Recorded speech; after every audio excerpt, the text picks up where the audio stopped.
going on, it was a strong front, and you felt the winds behind that. You can see where you're seeing some of the dust that was lofted there. This was seen from our copter right around, let's say, the noon hour. You see the wall of, we'll call it debris in this case, pushing through the state. And then behind that now, we're stuck with the impacts. And here's exactly what that is. The front surged through. As it did that, cooler air for today. It was windy, but it doesn't last. It is a quick-moving system. This departs. This arrives. That means we warm up by tomorrow. Big old ridge of high pressure. It keeps us dry. We are already dry for the remainder of your evening. We'll stay that way for tomorrow. But boy, the pattern's just going back and forth to the extremes. A chilly night tonight. Get outside. Take advantage by all means, but you are looking at about 41 degrees by 10 o'clock for tonight. Winds die down. That is the trade-off we're taking. A cool night, but the winds will die as the sun sets. We're rapidly losing, we'll call that a little bit of instability. What we will see tonight, bring your plants inside, winterize.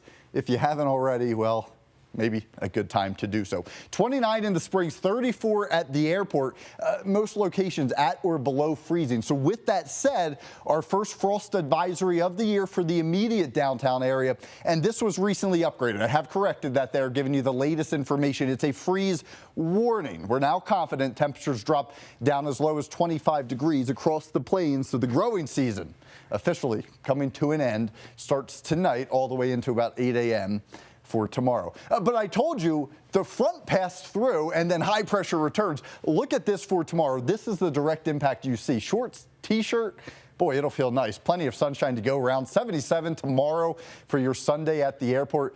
Upper 70s for the Highway 50 corridor, and you're looking 50s, 60s in general. Very seasonal, very comfortable up across the high country. So it will be a very comfortable day. Any plans? Weather shouldn't be a big impact. A few leaves still blowing around with a gust potential about 25 miles per hour, but you are looking by about 4 o'clock up to 76 degrees. And not much of a spread, not a big grading across the metro.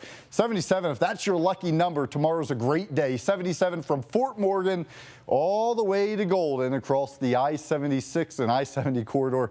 A nice day, temperatures surging up above average.